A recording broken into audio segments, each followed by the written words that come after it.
মুসলমান ভাইরা রে আমার কথা ভালো করে বুঝবেন।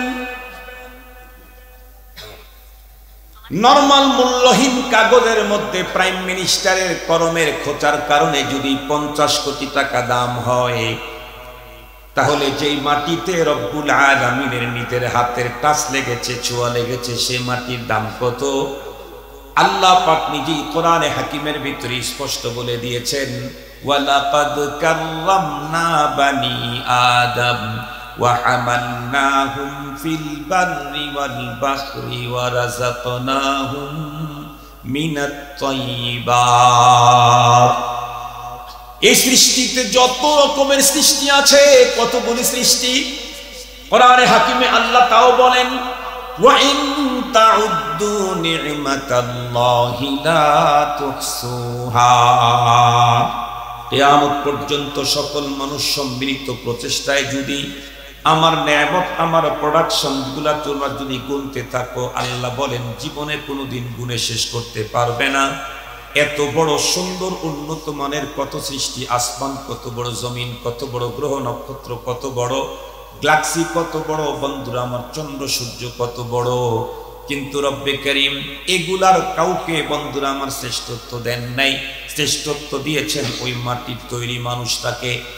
শুধুমাত্র শ্রেষ্ঠত্বের চেয়ারই দান করেছেন না, না, বরং সূর্য তো এমন আলো দিয়েছেন যার রূপে তামাম দুনিয়া আলোকিত। চন্দ্রকে এমন আলো দিয়েছেন যার রূপে তামাম দুনিয়া আলোকিত। কিন্তু রব্বে করিম কারো ব্যাপারে আহসান, অতি সুন্দর হওয়ার বক্তব্য দেন নাই। অতি সুন্দর হওয়ার ব্যাপারে ঘোষণা দিয়েছেন একমাত্র আওলাদে আদমকে। আল্লাহ পাক নিজেই বলেন, লাকাদ খালাকনাল ইনসানা ফি আহসানি তাকওয়িম। আমাদের ভাষায় আহসান না, আল্লাহর ভাষায় আহসান। মাওলানা ইসমাইল বুখারী কাশিয়ানী হাফিজাহুল্লাহ অত্যন্ত ভদ্র এবং অত্যন্ত মুআদ্দাব একজন ভালো আলোচক। আলোচনার জগতে যারা পা দেয় তাদের অনেকেই নিয়ন্ত্রণহীন হয়ে যায়, কিন্তু আলহামদুলিল্লাহ অনেক মানুষই এখনো আছে যারা আলোচনার জগতে অনেক উপরে উঠলেও নিজেকে নিয়ন্ত্রণহীন চালাইতে চায় না। মুরব্বী এবং বড়দের মাথা হাতে থেকেই যাদের জীবন চলে, তাদের মধ্যে একজন অন্যতম আমাদের হযরত মাওলানা ইসমাইল বুখারী কাশিয়ানী। মুহতারাম হাজিরিন, আলোচনা অনেক সুন্দর, ঠান্ডা মাথায়, সুন্দর কণ্ঠে, সুন্দর উপস্থাপনায় দিনী আলোচনা উনি করে থাকেন। আল্লাহ তাআলা মাওলানার জবানে, ইলমে, আমলে আল্লাহ তাআলা অপরিসীম বরকত দান করুন। আমি আজকের জন্য মুরব্বীর জায়গাতে, তাই না, আজকের জন্য মুরব্বীর জায়গায়, তার মানে আমার পরে আর কোনো আলোচক নেই। তো মুরব্বীর জায়গায় থাকার কারণে আমার আলোচনা একটু সংক্ষিপ্ত হবে। দোয়া করে ইনশাআল্লাহ আপনাদের মাঝ থেকে বিদায় নেব। কোরআনে হাকিমের 2 জায়গা থেকে আমি তেলাওয়াত করেছি। যদি সম্ভব হয় 2 আয়াতটাকেই সামনে নিয়ে কথা বলবো, যদি সম্ভব না হয় তাহলে একটার উপরে আলোচনা করে শেষ করে দেব। একটার সাথে আর একটা অনেক সম্পর্ক আছে। আমি যে আয়াতে কারিমা তেলাওয়াত করেছি, সে আয়াতে কারিমাতে রব্বে করিম আমাদেরকে প্রথম যে আয়াত পড়েছি সেখানে একটা গুরুত্বপূর্ণ অর্ডার করেছে। আল্লাহ পাকের অর্ডার আমাদের জন্য অবশ্য পালনীয় নাকি ঐচ্ছিক? আল্লাহ পাকের অর্ডার আমাদের জন্য ঐচ্ছিক না অবশ্য পালনীয়? ফরজ। আল্লাহ পাক যে অর্ডার করেছেন এটা পালন করা আমাদের জন্য ফরজ। বড় মজার কথা হলো, আল্লাহ পাক কোরআনে তো আমাদেরকে অনেক অর্ডার করেছেন। কোরআনে হাকিমে 500 আয়াত আছে যেখানে আল্লাহ পাক বিধি বিধান দিয়েছেন। 500 আয়াত। এর মধ্যে আমি প্রথম যেটা তেলাওয়াত করেছি এটা একটা, এইখানে আল্লাহ পাক যে অর্ডারটা করেছেন, আরো অনেক অর্ডার করেছেন, কিন্তু অন্য অর্ডার আর এই অর্ডারের ভিতরে পার্থক্য আছে। কি পার্থক্য? অনেক সময় আমাদের বড়রা আমাদেরকে বলে এই কাজটা করো, এই কাজটা করো, এই কাজটা করো। কখনো কখনো কি বলে, এটা আমার অর্ডার, এই কাজ তোমাদেরকে করতেই হবে। এমনটি বলে না? সবসময় তো বলে এটা করো, এটা করো, এটা করো, এটা করো, কিন্তু কখনো কখনো কি বলে যে এইটা আমার অর্ডার। অর্ডার শব্দটা উচ্চারণ করে তারপরে অর্ডার দেয়, এটা আমার অর্ডার, এই কাজটা করো। কোন কাজের ব্যাপারে যদি আগে অর্ডার শব্দটাকে উল্লেখ করে তারপরে অর্ডার করেন, তাহলে এর গুরুত্ব কমে গেল। কিছু বলেন না, গুরুত্ব কমে গেল না বেড়ে গেল? বেড়ে গেল। রব্বুল আলামিন আমাদেরকে নামাজের অর্ডার করেছেন, বলেছেন আকিমুস সালাহ, নামাজ পড়ো, ডাইরেক্ট অর্ডার। বলেন নাই যে আমার অর্ডার তোমরা নামাজ পড়ো, এমনটি বলেন। রব্বে করিম আমাদেরকে যাকাতের অর্ডার করেছেন, বলছেন আতুস যাকাত, যাকাত দাও। বলেন নাই যে আমার অর্ডার তোমাদেরকে যাকাত দিতে হবে, এটা বলেন। রব্বে করিম আমাদেরকে বলেছেন ওয়াজাহিদু ফিল্লাহি হাক্কা জিহাদ, জিহাদ করো, এটা বলেন নাই যে আমার অর্ডার তোমরা জিহাদ করো, এটা বলেন। কিন্তু আমি যে আয়াতে কারিমা তেলাওয়াত করেছি, আয়াতে কারিমাতে প্রথম এই রব্বে করিম বললেন তোমার রবের চূড়ান্ত অর্ডার, ইন্নাল্লাহা ইয়া'মুরুকুম, নিঃসন্দেহে রব তোমাদেরকে অর্ডার করছে কি, আন তুআদ্দুল আমানাত ইলা আহলিহা। সহজ সরল তর্জমা করলে বলতে হবে আমানতের হেফাজত করো। একেবারে সহজ সরল তর্জমা হলো আমানতের হেফাজত করো। আমানতের হেফাজত করো, এই বর্ডার আল্লাহ আমাদেরকে দেওয়ার আগে কি বললেন? তোমাদের রব তোমাদেরকে বর্ডার করছে। তাহলে গুরুত্ব এটার কমলো না বাড়লো? অনেক বাড়ল। আমানতের হেফাজতের ব্যাপারে রব এই পদ্ধতি অবলম্বন করে আমাদেরকে অর্ডার করলেন কেন? উনি তো ডাইরেক্ট বলতে পারতেন আব্দুল আমানাত, আমানত আদায় করো, অথবা হাফিজ, এই জাতীয় কথা শব্দ উনি ব্যবহার করতে পারতেন। তা না করে প্রথমে বললেন তোমার রবের অর্ডার, এরপরে বললেন আমানতকে হেফাজত করো, আমানত তার মূল মালিকের কাছে যথাযথভাবে পৌঁছিয়ে দাও। কেন? কারণ কোরআনে হাকিমে আল্লাহ পাকের দেওয়া যত বিধান আছে সব বিধানগুলি পালন করতে পারবে যদি কোরআনের এই বিধানটাকে কোনো মানুষ 100% মেনে নিতে পারে। এই একটা বিধান যদি মানুষ আল্লাহ পাকের মানে, যে মূল মালিকের কাছে তার আমানত পৌঁছে দিতে হবে, এই এক কথাই তাকে কোরআনের সব বিধিবিধান মানতে সহায়ক হবে। এ কারণে আল্লাহ পাক নামাজ পড়ো বলেছেন, কিন্তু আমানতের ব্যাপারে বলেছেন তোমার রবের অর্ডার, তোমরা আমানতের হেফাজত করো। এখন তাহলে আমরা দেখি আমাদের কাছে কি আমানত আছে। কার? অনেকের আমানতই তো আমাদের কাছে আছে। সর্বপ্রথম আমানতটা কার আছে আমাদের কাছে? তাহলে আমাদের প্রত্যেককে বলতে হবে সর্বপ্রথম যিনি আমাকে দিয়েছেন উনি কে? আমাকে আমার মা দিয়েছেন, বাবাও দিয়েছেন, কিন্তু আল্লাহ যদি আমাকে না দিতেন, আমার মা আর বাবা আমাকে পেতেনই না। দিতেন কেমনে? আপনারা আমার কথা বুঝতেছেন তো? আলহামদুলিল্লাহ। আমার মা আমাকে অনেক ভালোবাসা দিয়েছে, বাবা অনেক ভালোবাসা দিয়েছে। মা এবং বাবার অনেক ইনাম, অনেক আমানত আমার কাছে আছে। কিন্তু আমার রব যদি না দিতেন, মা বাবা পেতেনই না, আমাকে দিতেন কেমনি? সর্বপ্রথম আমাকে যিনি দিয়েছেন উনি কে? আল্লাহ। এখন দেখি আমাকে সর্বপ্রথম উনি কি দিলেন, আমাকে উনি কি দিলেন ভালো করে বুঝবেন। আমি বলতে যেই জিনিসটা আছে এটাই আমাকে প্রথমে আল্লাহ দিয়েছে।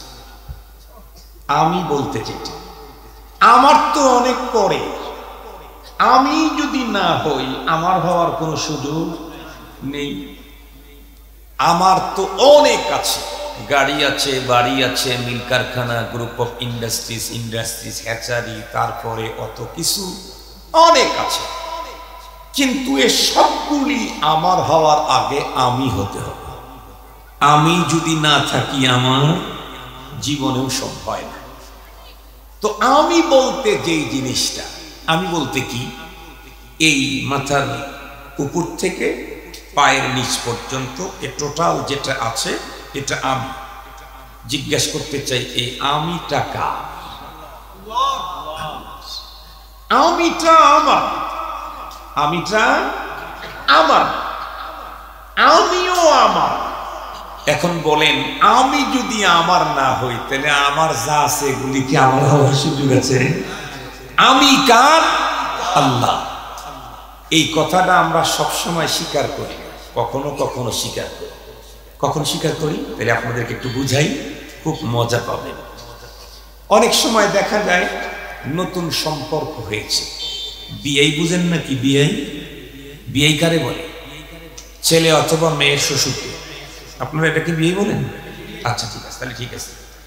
তো বিয়াই যেটা আছে, দুই বিয়াই বড় লোক, দুইজনই ইন্ডাস্ট্রিজের মালিক না, গ্রুপ অফ ইন্ডাস্ট্রিজের মালিক। তো সর্বপ্রথম যখন এক বিয়ে আর এক বিয়ের বাড়িতে যায়,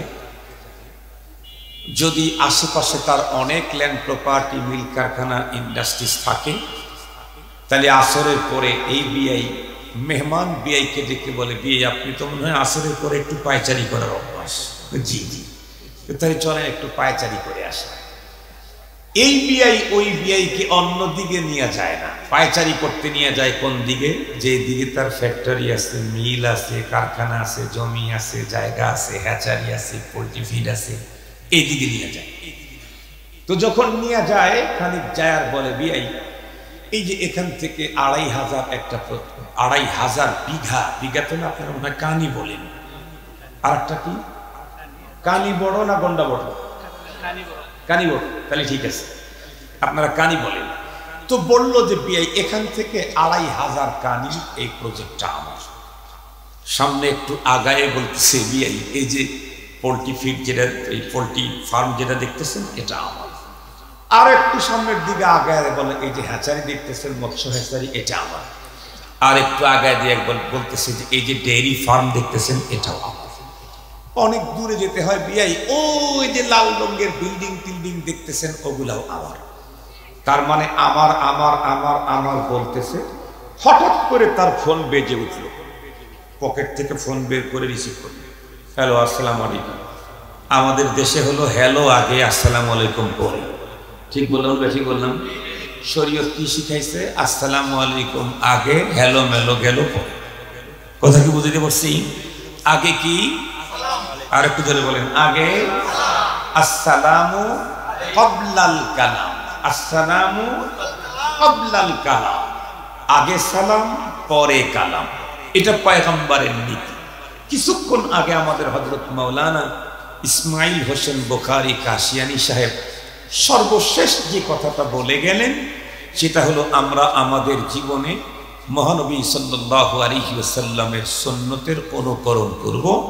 দুইটা জিনিস যদি পৃথিবীর কোনো মানুষ করতে পারে, সে যে দেশেরই হোক, যে সভ্যতারই হোক, যে সংস্কৃতিরই হোক, যে রঙেরই হোক, যে ঢঙ্গেরই হোক, যে কান্ট্রিরই হোক, যে পজিশনেরই হোক না কেন, যে লেভেলেরই হোক না কেন, দুইটা জিনিস যদি সারা জীবন এই লোকটা অর্জন করতে পারে, তাহলে এই লোক নূরের তৈরি ফেরেশতার চাইতে আল্লাহর কাছে দামি হয়ে যায়। একটা হলো ভিতরটাকে তাকওয়া দিয়ে ভরে ফেলা, আর বাহিরটাকে সুন্নাত দিয়ে ডেকোরেশন করা। কয়টা কাজ জোরে বলেন? আর একটু জোরে বলেন, কয়টা? একেবারে মুখতাসার দুইটা কাজ। ভিতরে থাকবে কি? তাকওয়া। উপরে থাকবে কি? সুন্নতের ডেকোরেশন। আমার চেহারাটা নবীর সাথে, আমার মাথাটা নবীজির সাজে, আমার পরনের কাপড়টা নবীজির সাজে, আমার হাতের আঙ্গুলগুলি নবীজির সাজে, আমার মাথার চুলটা নবীজির সাজে, আমার পরনের পায়জামাটা নবীজির সাজে। টোটালটা পয়গম্বরী সাজ, পয়গম্বরী ডেকোরেশন, উপরে ভিতরটা তাকওয়া দিয়ে ভর্তি। তাহলে কসম আল্লাহ, নূরের তৈরি ফেরেশতার চাইতে এই লোকটার দাম অনেক অনেক অনেক অনেক গুণ বেশি। তো আমরা যেহেতু আমাদের জীবনটাকে সুন্নতি ডেকোরেশনে সাজাইতে চাই, তো আসুন প্রথম সুন্নতি হলো আসসালামু ক্বাবলাল কালাম। এটা দিয়ে শুরু করি। একজন মানুষের সাথে দেখা হলে প্রথমে কথা না প্রথমে সালাম? প্রথমে সালাম। কিন্তু দুঃখের সাথে বলতে হয়, বলি মাইন্ডে নিবেন না তো। চট্টগ্রাম, আমি কিছুক্ষণ আগে হুজুরদেরকে বলেছি, চট্টগ্রামের মানুষের প্রতি আমাদের উত্তরবঙ্গের মানুষের অনেক উঁচু ধারণা, অনেক উঁচু ধারণা। আমার তো আরো বেশি, কারণ আমি টোটাল লাইফটাতেই চট্টগ্রামের ওস্তাদদের কাছে পড়েছি। চট্টগ্রামে পড়ি নাই, চট্টগ্রামের ওস্তাদদের কাছে পড়েছি। আমার আব্বাজান রহমাতুল্লাহি আলাইহির প্রতিষ্ঠিত মাদ্রাসা বেতুয়া মাদ্রাসা, ৬২তম মাহফিল এবছর হয়ে গেল। ওই মাদ্রাসায় সারা জীবন চট্টগ্রামের ওস্তাদ ছিল, আমরা দেখেছি। এখনো টেকনাফের ২ জন আছে। সেই কারণে চট্টগ্রামের মানুষের প্রতি অনেক আলাদা ধারণা আমাদের। চট্টগ্রামে অনেক কিছু অনেক সুন্দর, কিন্তু একটা জিনিস একটু ঝামেলা, সেটা হলো অশুদ্ধ সালামের চলাচল। অন্য ডিস্ট্রিক্টের তুলনায় চট্টগ্রামের সালামটা বেশি অশুদ্ধ। আমি তো সারা দেশ ফিরি, এক সপ্তাহতেই টেকনাফ থেকে তেতুলিয়া পর্যন্ত যাওয়া হয়। চট্টগ্রামের ম্যাক্সিমাম সালাম কথা বলেন, সত্য কথা বলছি। কি শিক্ষিত কি অশিক্ষিত, এমন কি আমার মতো কিছু মানুষও বলে সালাম, অনেক মুহাব্বত করে, কেক খাওয়ায়, কোক খাওয়ায়, হাদিয়া দেয়, সারা রাত আমাদের পিছনে জেগে থাকে, হাজার হাজার টাকা আমাদের পিছনে ব্যয় করে, বাট সালামের সময় আসসালামু আলাইকুম বলা মানে কি পরিমাণে যে তাকে বদদোয়া করা, এটার উপরে আমি আপনাদেরকে আজকে লম্বা কথা বলবো না। তবে একটা কথা বলবো, সব ক্লিয়ার হয়ে যাবে। সালামের সময় শুরুর হামজাকে স্পষ্ট উচ্চারণ করেই সালাম দিতে হবে। আসসালামু আলাইকুম বলে। এই আস্থাকে সুন্দর করার জন্য একটু দুই একবার একটু অনুশীলন করতে হবে। পারবেন কি আপনারা? যারা গান শিখে তারা সারেগামা পাদা নিশা ট্রেনিং নেয়, তা কি জানেন? যারা গান শিখে, যত বড় শিল্পী হোক, তাকে সারেগামা পাদা নিশার প্রশিক্ষণ নিতেই হবে। তা আমি জিজ্ঞেস করেছিলাম, এই সারেগামা ছাড়া কি গান শিখা হয় না? সারেগামা দিয়া হলো কণ্ঠ ইজি হয়। কাগজটা মাশা, সারেগামা দিয়া কণ্ঠ ইজি হয়। এরপরে যে কোনো গানে সুর দিলে তখন গানের সৌন্দর্য আসে, গানের সৌন্দর্য। তো ঠিক তদ্রূপ সালাম সুন্দর সুস্থ সুন্দর শুদ্ধ করতে চাইলে হামজা সিন জবর আস পড়েন তো দেখি। আস, ইস, উস। আবার বলেন আস, ইস, উস। এখন বলেন তো দেখি আসসালামু আলাইকুম। দেখবেন এখন আর ঝামেলা হবে না। কিছুদিন আস ইস উস, আস ইস উস এরকম করবেন।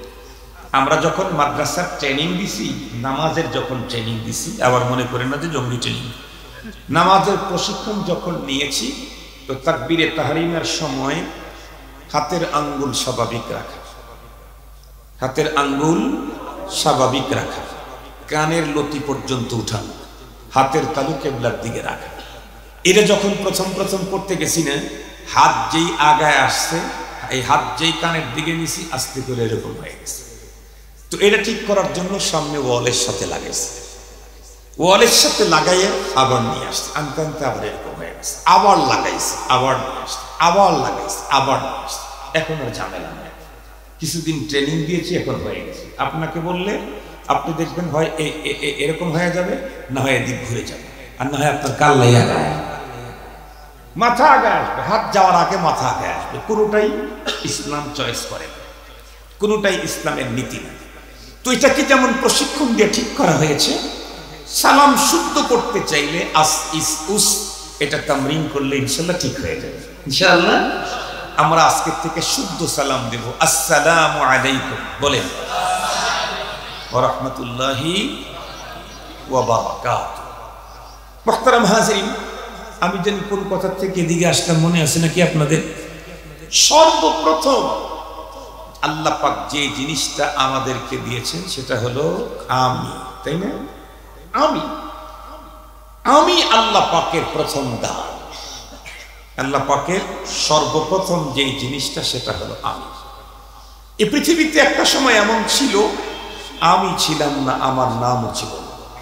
আল্লাহ পাকের কোরআন আল্লাহ তাআলা বলেন, হাল আতা আলাল ইনসানি হিনুম মিনাদ দাহরি লাম ইয়াকুন শাইআম মাযকুরা। মানুষের উপরে কি এমন একটা পিরিয়ড অতিক্রম করে নাই যখন সে পৃথিবীর উল্লেখিত কোনো বস্তুই ছিল না?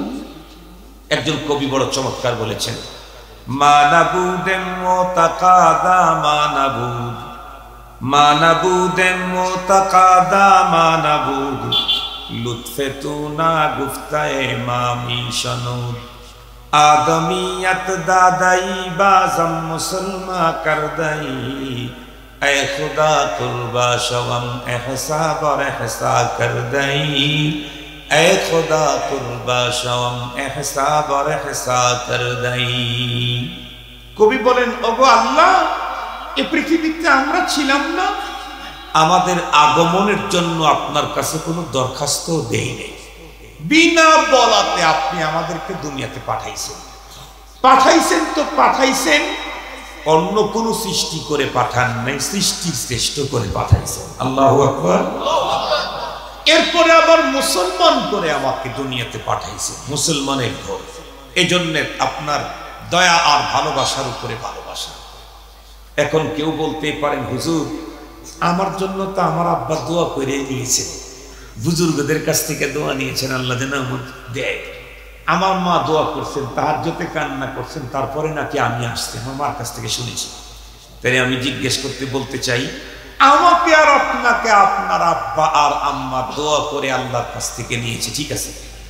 প্রথম মানুষ যিনি হযরতে আদম আলাইহিস সালাম, যাকে ছাড়া আমার আব্বা দোয়া করার সুযোগই পেতেন না। কথা বলেন না ভাই? আদম আলাইহিস সালাম না আসলে আমার আব্বা দোয়া করার সুযোগ পেতেন? আদম পয়গম্বরের জন্য কোন আব্বা দোয়া করছেন? কথা বলেন ভাই আপনারা? আমার জন্য না হয় আমার আব্বা দোয়া করেছে, আমার জন্য না হয় আমার আম্মা দোয়া করেছে। সর্বপ্রথম যেই মানুষটার মাধ্যমে আমার আব্বা দুনিয়াতে আসলো, সেই প্রথম মানুষ, প্রথম পয়গম্বর আদম আলাইহিস সালাম, তার কোন আব্বা দোয়া করেছিল? ওনারও আব্বা আছে তো? আদম আলাইহিস সালামের আব্বা নাই? আর একটু জোরে বলেন। আদম পয়গম্বরের যেহেতু আব্বাও নাই আম্মাও নাই, তাহলে তাদের জন্য দোয়া করার পৃথিবীতে কেউ ছিল না। বরং রব চাইলেন তো দুনিয়াতে আদম পয়গম্বরকে তৈরি করলেন। আদম আলাইহিস সালামকে তৈরির ব্যাপারে কিঞ্চিত কথা আপনাদেরকে বলি, তাহলে রব্বে কারীমের কত দয়া আমার উপর এটা বুঝে আসবে। আল্লাহ পাক যখন সিদ্ধান্ত নিলেন নতুন একটা প্রোডাক্ট দুনিয়াকে বানাবেন, তো তখন এই বিষয়টা ফেরেশতাদেরকে অবগত করলেন। আল্লাহ পাক বলেন, وَإِذْ قَالَ رَبُّكَ لِلْمَلَائِكَةِ إِنِّي جَاعِلٌ فِي الْأَرْضِ خَلِيفَةً। এই কথা বললেই ফেরেশতারা তাদের অভিব্যক্তি পেশ করলেন। قَالُوا أَتَجْعَلُ فِيهَا مَن يُفْسِدُ فِيهَا وَيَسْفِكُ الدِّمَاءَ وَنَحْنُ نُسَبِّحُ بِحَمْدِكَ وَنُقَدِّسُ لَكَ قَالَ إِنِّي أَعْلَمُ مَا لَا تَعْلَمُونَ। ফেরেশতারা অভিব্যক্তি পেশ করলো, আল্লাহ নতুন কোন প্রোডাক্ট তৈরি করা দরকার নেই, ঝামেলা করবে। রব বললেন, আমি যা জানি তোমরা তা জানো। তো মুখতাসার কথা বললাম। তো রব সিদ্ধান্ত নিলেন, তো সর্বপ্রথম তৈরি করলেন মানব আত্মা। মানব আত্মাকে যে তৈরি করলেন, একটা দিনে একটা টাইমে সব মানুষের আত্মা তৈরি করছে। আদম আলাইহিস সালামের আত্মা যখন তৈরি, আমার আত্মাও তখন তৈরি। কিয়ামতের একদম শেষ মুহূর্তে যেই লোকটা জন্মগ্রহণ করবে কিয়ামতের আগে, সেই মানুষটার আত্মাও একই টাইমে তৈরি। এই আত্মাকে তৈরি করে রব্বে কারীম আত্মাকে সংরক্ষণে রাখার জন্য একটা স্পেশাল জগৎ তৈরি করলেন। সুবহানাল্লাহ। সেই জগতের নাম আলমে আরওয়াহ, রূহের জগৎ। সেই রূহের জগতে আত্মাদেরকে নিয়ে আল্লাহ পাক দুইটা মিটিংও করেছেন। আল্লাহু আকবার বলবেন কি? আত্মাদেরকে নিয়ে আল্লাহ রূহের জগতে কনফারেন্স করেছেন দুইটা, একটা জেনারেল, একটা স্পেশাল। জেনারেল কনফারেন্সের বিষয়বস্তু ছিল রুবুবিয়্যতে বারি তাআলা, আল্লাহ যে রব এর স্বীকৃতি রূহের জগতেই মানুষের আত্মা থেকে নিয়ে নাও। আল্লাহ পাক সমস্ত আত্মাকে এক জায়গায় করলেন, এমনকি কারুন, সাদ্দার, হামান, ফেরাউন, নমরুদ, আবু জেহেল, উতবা, সাইবা সবগুলোর আত্মা সেখানে। আল্লাহ পাকের পর একটা লম্বা বয়ান দিলেন আত্মাদেরকে সামনে নিয়ে। আল্লাহ পাকের রিফাতে, জালালতে, কিবরিয়াই, আজমতে, বড়ত্বে, পাওয়ারে, ক্ষমতা, দক্ষতা লম্বা বয়ান দিয়ে এখন জিজ্ঞেস করলেন আলাস্তু বিরাব্বিকুম, ম্যান্ডেট নিতে চাইলেন। এখন তোমরা বলো আমি কি তোমাদের রব নই? সমস্ত আত্মা আমরা একসঙ্গে বলেছিলাম বালা, হ্যাঁ আপনি আমাদের রব, আপনি আমাদের সব। এরপরে রব্বুল আলামিন crore crore million billion trillion trillion আত্মার মধ্যে কিছু আত্মাকে আল্লাহ নিজে ইন্তেখাব করলেন, নিজে বাছাই করলেন। বাছাই করে আর একটা ভিআইপি গ্যালারিতে ঢুকালেন। এখানে কাদের আত্মা? শুধু নবী এবং রাসূলদের আত্মা। আর কোনো আত্মা সেখানে ঢোকার কোনো সুযোগই নাই। সেই জায়গাতে আল্লাহ পাক আর একটা বক্তব্য দিলেন, আর একটা স্বীকৃতি নিলেন নবীদের আত্মার কাছ থেকে। কি স্বীকৃতি? আমাদের নবীজির নবুয়তের স্বীকৃতি। সুবহানাল্লাহ বলবেন। এই জন্যই তো উলামায়ে কেরাম লিখছেন পৃথিবীর যত বড় মানুষ দেখে, সমস্ত মানুষ আর মনীষীদের লাইফ হিস্টোরি শুরু হয় জন্ম থেকে, শেষ হয় মৃত্যুতে গিয়ে। শুধু একজন মানুষ পৃথিবীর ব্যতিক্রম, উনি সাইয়্যিদুল আম্বিয়া, ইমামুল আম্বিয়া, মুসাদ্দিকুল আম্বিয়া, আমাদের নবী, সর্বশ্রেষ্ঠ নবী, সর্বশেষ নবী মুহাম্মদুর রাসূল সাল্লাল্লাহু আলাইহি ওয়াসাল্লাম, যার জীবন ইতিহাস পড়তে গেলে জন্ম থেকে শুরু না, জন্ম থেকে শুরু না, প্রথম মানুষ আদম পয়গম্বর থেকেও শুরু না। আদম পয়গম্বর যখনও তার বডি স্ট্রাকচার তৈরি হয় নাই, তখন রূহের জগতে আল্লাহ মুহাম্মদুর রাসূলুল্লাহর আলোচনা শুরু করেছেন। সুবহানাল্লাহ। রূহের জগৎ কি আলোচনা করছেন এটা কোরআন শরীফের মধ্যে আছে। আল্লাহ তাআলা বলেন وَإِذْ أَخَذَ اللَّهُ مِيثَاقَ النَّبِيِّينَ لَمَا آتَيْتُكُم مِّن كِتَابٍ وَحِكْمَةٍ ثُمَّ جَاءَكُمْ رَسُولٌ مُصَدِّقٌ لِّمَا مَعَكُمْ لَتُؤْمِنُنَّ بِهِ وَلَتَنصُرُنَّهُ قال أأقررتم وأخذتم على ذلكم إصري قالوا أقررنا قال فاشهدوا وأنا معكم من الشاهدين। রূহের জগতে নবীদের আত্মার সামনে যে ওয়াজটা করেছিলেন আমি আপনাদের খেদমতে তেলাওয়াত করলাম। এরপরে রব্বে কারীম চাইলেন প্রথম মানুষটা বানাবেন, তো আদম আলাইহিস সালামকে তৈরি করার জন্য আজরাইল আলাইহিস সালামকে দুনিয়ায় পাঠিয়ে দিলেন। তবে পৃথিবীতে গিয়ে প্রান্ত প্রান্ত থেকে নানা রঙের, নানা ঢঙ্গের, নানা স্বভাবের মাটি এক জায়গায় করবে। কেন? রব্বে কারীমের আগের থেকেই তো প্ল্যান, আমাদের দেশের মতো প্ল্যান হচ্ছে। আমাদের দেশে, আমাদের সিরাজগঞ্জের যমুনা সেতু যখন তৈরি করে প্ল্যান করে, তখন ছিল যে শুধু বাস চললেই হবে। সেতু যখন নির্মাণ মোটামুটি শেষের দিকে, তখন চিন্তা করলো যে শুধু বাস পার হয়ে যাবে, যদি ট্রেন পার হইতো তাহলে ভালো হতো। এই জন্য পরে আবার ট্রেনের রাস্তা এক্সটেনশন করছে। এক্সটেনশন করার কারণে এখন কি মুসিবতে পড়ে গেছে যে এক সাইড দিয়ে ট্রেনের রাস্তা, যার কারণে পুরা সেতুটাই এখন ঝুঁকির মুখে। যার কারণে এখন আবার বঙ্গবন্ধু ট্রেন সেতু, ওই সেতুর পাশে আর একটা করা লাগবে। তার মানে হলো পৃথিবীর মানুষ কোনো কাজ যখন করে ডিসিপ্লিনে কখনো ফাইনাল সিদ্ধান্ত নিতে পারে না।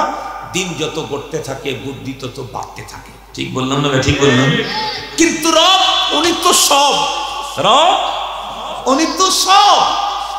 রব কি রঙের, কি ঢঙ্গের, কি স্বভাবের, কি ডিজাইনের, কি ফিটনেসের মানুষ পৃথিবীতে তৈরি করবেন, এটা রবের প্রথম সিদ্ধান্ত। তো নানা রঙের, নানা ঢঙ্গের, নানা স্বভাবের, নানা ফিটনেসের মানুষ তৈরি করবেন। আর সবগুলার মূলে যেহেতু আব্বাজান আদম আলাইহিস সালাম, এই কারণে সবগুলার মেটেরিয়াল আব্বাজানের বডির ভিতরে দিয়ে দিয়েছেন। এখানে সাদা, কালো, উঁচু, লম্বা, পেটে, খাটো, কত রকমের, কত ঢঙ্গের সব ওখানে দিয়ে দিয়েছে। আজরাইল আলাইহিস সালামকে দিয়ে আল্লাহ পাক একটু মাটি নিলেন। মাটি নেওয়ার পরে লম্বা একটা বডি তৈরি করলেন।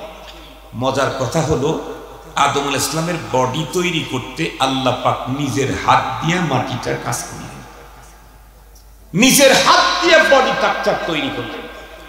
এ কারণেই তো আপনারা প্রত্যেকেই জানেন, আদম আলাইহিস সালামকে তৈরি করার পর আল্লাহ পাক যখন অর্ডার করলেন ফেরেশতাদেরকে, উসজুদু লি আদম, সকল ফেরেশতা সিজদা করলো। করলো না যেন কয়জন?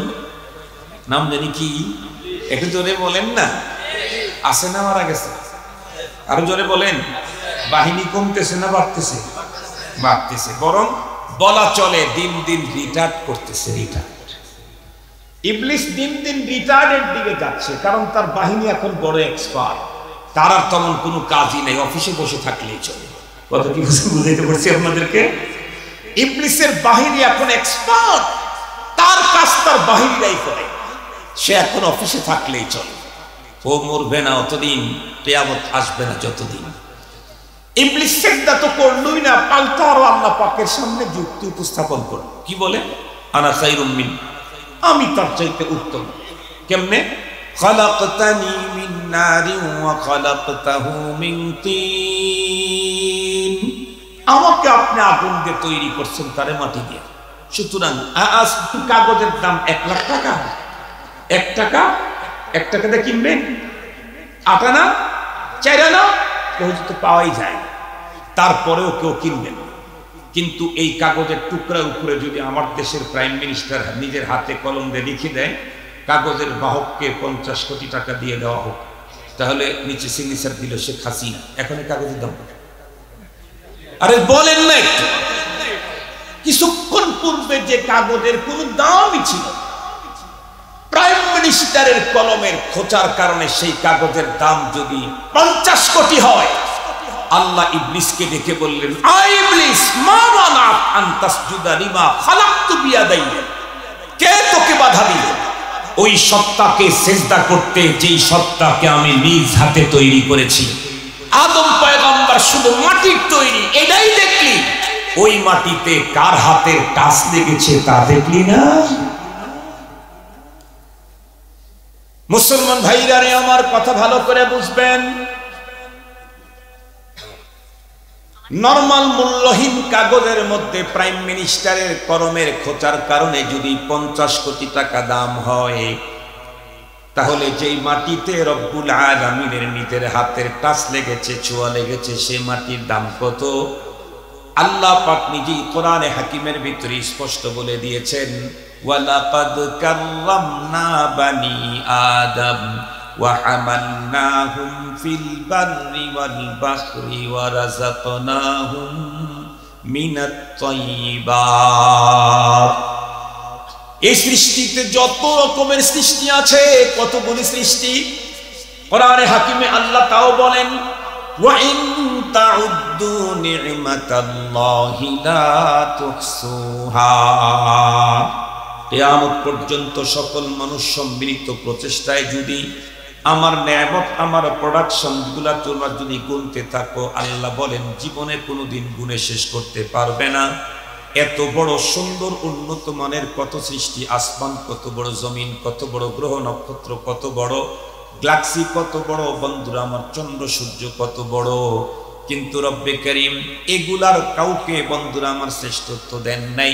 শ্রেষ্ঠত্ব দিয়েছেন ওই মাটির তৈরি মানুষটাকে। শুধুমাত্র শ্রেষ্ঠত্বের চেয়ারই দান করেছেন না, না, বরং সূর্য তো এমন আলো দিয়েছেন যার রূপে তামাম দুনিয়া আলোকিত, চন্দ্রকে এমন আলো দিয়েছেন যার রূপে তামাম দুনিয়া আলোকিত, কিন্তু রব্বে করিম কারো ব্যাপারে আহসান অতি সুন্দর হওয়ার বক্তব্য দেন নাই।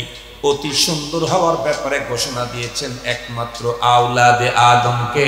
আল্লাহ পাক নিজেই বলেন, লাকাদ খালাকনাল ইনসানা ফি আহসানি তাকওয়িম। আমাদের ভাষায় আহসান না, আল্লাহর ভাষায় আহসান। সবচাইতে বড় সুন্দর করে পৃথিবীর তৈরি আল্লাহ নিজেই বলেন কারা? কথা বলেন, আমরা ইনসান। তাহলে খুব ভালো করে বুঝবেন, এই পৃথিবীতে একটা সময় তো এমন ছিল আমি ছিলাম না। আল্লাহ পাক বিনা বলাতে আমাকে দুনিয়াতে পাঠাইলেন। শুধু পাঠাইলেন তাই না, শ্রেষ্ঠত্ব দিয়েই পাঠাইলেন। দুনিয়াতে পাঠানোর পরে শ্রেষ্ঠত্ব দিয়েছেন এমনটি না, শ্রেষ্ঠত্ব দিয়ে পাঠাইলেন। আল্লাহর পয়গম্বর বলেন, কুল্লু মাউলুদিন ইউলাদু আলাল ফিতরা ফাআবাওয়াহু ইউহাব্বিদানিহি আও ইউনাসসিরানিহি আও ইউমাজ্জিসানি। ফিতরতের তর্জমা যদি আমি বলি শ্রেষ্ঠত্ব, তাহলে কখনো ভুল হবে না। আল্লাহর নবী বলেন, পৃথিবীর প্রতিটি আদম সন্তানকে আল্লাহ জন্মগত শ্রেষ্ঠত্ব দিয়ে দুনিয়াতে পাঠায় দেন। মুসলমান ভাইরা নে আমার, এরপরে সৌন্দর্যের দিক থেকে পৃথিবীর সবচেয়ে বড় আহসান, অতি সুন্দর যে রব আমাকে সবগুলি দিলেন। আমি বলতে যেই জিনিসটা, সেই জিনিসটাও বলুন তো দেখি কার আমানত, কার মালিকানা বলেন দেখি। আর একটু জোরে বলেন কার? আমি যেহেতু আমার, ওই যে আমি কিছুক্ষণ আগে বলতেছিলাম, আমরা সব সময় বলি আমার আমার আমার আমার আমার, কিন্তু একটা অবস্থা যখন তৈরি হয় তখন আর আমার বলি না। ওই যে বলতেছিলাম দুই বিয়াই মনে আছে নাকি? এক বিয়াই আর এক বিয়াইকে তার সবকিছু দেখায় বলতেছে এটা আমার, এটা আমার, এটা আমার, এটা আমার। হঠাৎ করে যখন ফোন বেজে উঠলো, হ্যালো বা আসসালামু আলাইকুম বলে যখন কথা বলে, ওই দিক থেকে উত্তর করে বলে, ভাই কিছুক্ষণ পূর্বে আপনার ফুফাতো ভাই 3 নাম্বারটা স্ট্রোক করে মারা গেল। এই শব্দ শোনার সঙ্গে সঙ্গে এই বন্ধুরা আমার গ্রুপ অফ ইন্ডাস্ট্রিজের মালিক তখন কি বলে, ইন্না লিল্লাহি ওয়া ইন্না ইলাইহি রাজিউন। তখন কি বলে? কিছুক্ষণ আগে বললো এটা আমার, এটা আমার, এটা আমার, এটা আমার। যেই শুনছে ফুফাতো ভাই 3 নাম্বারটা স্ট্রোক করে মারা গেছে, তখন বলেন না না আমিও আমার না। তখন কি বলে? আমি আমার না, ইন্না লিল্লাহ, আমি আমার না। আমি কার? আমি যদি আল্লাহর হই তাহলে আমার বলতে যা আছে এগুলি আরো একটু জোরে বলে। আল্লাহ পাক তো কোরআনে হাকিমে আদিল জানায় দিয়েছেন, কুলিল্লাহুম্মা মালিকাল মুলকি তুতিল মুলকা মান তাশা ওয়া তানজিউল মুলকা মিম্মান তাশা ওয়া তুইজ্জু মান তাশা ওয়া তুদিল্লু মান তাশা বিয়াদিকাল খায়র ইন্নাকা আলা কুল্লি শাইইন কাদির। রব্বুল আলামিন আরো বলেন, তাবারাকাল্লাযী বিয়াদিহিল মুলক, তাবারাকাল্লাযী বিয়াদিহিল মুলক ওয়া হুয়া আলা কুল্লি শাইইন কাদির। রব্বে কারীম আরো বলেন, লাহু মা ফিস সামাওয়াতি ওয়া মা ফিল আরদি ওয়া মা বাইনাহুমা ওয়া মা তাহতাস সারা। সবগুলির মালিক আল্লাহ। খুব ভালো করে বুঝবেন, যতদূর পর্যন্ত মাইকের আওয়াজ যায়, দোস্ত আহবাব, আমি বলতে যেই জিনিসটা দুনিয়াতে আছে এটাও কিন্তু আমার না। আমি বলতে এই হাত, আমি বলতে এ মাথা, আমি বলতে এ চোখ, আমি বলতে এ দাঁত, আমি বলতে এ কান, আমি বলতে আমার যৌবন, আমি বলতে আমার জীবন। খুব ভালো করে বুঝবেন, এই জিনিসগুলিও আমার না। এগুলি যদি আমার হতো, জীবনেও কোনোদিন আমি দুনিয়াতে থাকতে এগুলি আমাকে ছেড়ে চলে যেতে পারতো না। কিন্তু বলুন, দুনিয়াতে হাজার মানুষ এমন আছে জীবন এখনো বেঁচে আছে কিন্তু দাঁত একটাও নাই। দাঁত যদি ওনার হতো, উনি কোনোদিন ছুটি দিতেন দাঁতরে? ছেড়ে দিতেন দাঁতরে? দাঁত পড়তে দিতেন? চোখ এক বন্ধ, এখনো লোকটা বেঁচে আছে, চোখের পাওয়ার নাই। তার মানে চোখ যদি ওনার হতো, উনি থাকতে চোখ কোথায় গেল? বন্ধুরা আমার, উনি এখনো বেঁচে আছেন, স্ত্রী 4টা, কিন্তু যৌবনের কোনো চাহিদা নাই, শেষ হয়ে গেছে। যদি যৌবনের চাহিদা ওনার হতো তাহলে কোনোদিন বিদায় দিত না। উনি এখনো বেঁচে আছেন, হাত দিয়ে ধরার শক্তি নাই, প্যারালাইজ লেগে গেছে। উনি যদি হাত যদি ওনার হতো, হাত উনি বেঁচে থাকতে হাতের পাওয়ার গেল কোথায়? তাহলে বুঝতে হবে এ চোখ, এ নাক, এ কান আমার সঙ্গে লাগানো আছে বটে, কিন্তু একটার মালিকও আমি না। সবগুলার মালিক যিনি, তার হুকুম মেনটেন করে আমার চোখ, মুখ, নাক, কান। ও আমার অর্ডারে চলে, আমার চাহিদা মোতাবেক চলে। আমি বেঁচে আসি, আমার চোখ শেষ। আমি বেঁচে আসি, আমার দাঁত শেষ। আমি বেঁচে আছি, আমার কান শেষ। আমি বেঁচে আসি, আমার হাত শেষ। এগুলির মালিক আমি হলে একটাও আমার অনুমতি ছাড়া যাওয়ার কোনো সুযোগ ছিল না। সবগুলার মালিক আল্লাহ, এ কারণে আমার অর্ডার মানে না। কার অর্ডার মানে? একটু জোরে বলেন, কার অর্ডার মানে? তো হাত তো আল্লাহর অর্ডারই মানে, পাও আল্লাহর অর্ডারই মানে। মাঝখান থেকে আমি না মানে মুসিবতে পড়া দরকার আছে? আর একটু জোরে বলেন, আমি তার নিয়ন্ত্রণ না মেনে মুসিবতে পড়ার কোনো দরকার নাই। আল্লাহ পাক তাই বলেন, ইন্নাল্লাহা ইয়া'মুরুকুম আন তুওয়াদ্দুল আমানাতি ইলা আহলিহা। ইয়ামানত চন্দে রোজা নজদে মাস, ইয়ামানত চন্দে রোজা নজদে মাস, দর হकीकत মালিকে হর শৈ খুদাস, দর হकीकत মালিকে হর শৈ খুদাস। খুব লম্বা টাইম কথা বলার সুযোগ নেই। বলতেছিলাম, আমি বলতে যে জিনিসটা, সেটার মালিকও কে? আমার কাছে যেটা আছে, আমার সঙ্গে লাগানো চোখ, এটা আল্লাহর আমানত। আমার হাতের সঙ্গে লাগানো হাত, এটা আমানত। এ পা আমানত। যেহেতু মূল মালিক হলেন উনি, এজন্য আমার হাতকে দিয়া সব কাজ করার অনুমতি নাই, আমার চোখকে দিয়া সব জায়গায় দেখার অনুমতি নাই, আমার মুখ দিয়ে সব ধরনের খাবারের অনুমতি নাই, আমার পা দিয়ে সব বন্ধুরা আমার দিকে চলার অনুমতি নাই। মালিক আমার কাছে হাত পা এগুলি দিয়েছেন, সঙ্গে সঙ্গে এই হাত কেমনে ব্যবহার করব তার নীতিমালাও দিয়েছেন। চোখ কোন দিকে তাকাবো তার নীতিমালা দিয়েছেন, মুখ দিয়ে কি খাবো তার নীতিমালা দিয়েছেন, পা দিয়ে কোন দিকে চলবো তার নীতিমালা দিয়েছেন, মস্তিষ্ক দিয়ে কি ভাববো আর কি কাজ করবো তার নীতিমালা দিয়েছেন। রব্বি কারীম কোরআনে হাকিমে বলেন, আল ইয়াউমা আকমালতু লাকুম দীনাকুম ওয়া আতমামতু আলাইকুম নি'মাতি ওয়া রাদিতু লাকুমুল ইসলাম দীনা। আজকের এই দিনে তোমাদের জন্য দিনকে পরিপূর্ণ করে দিলাম।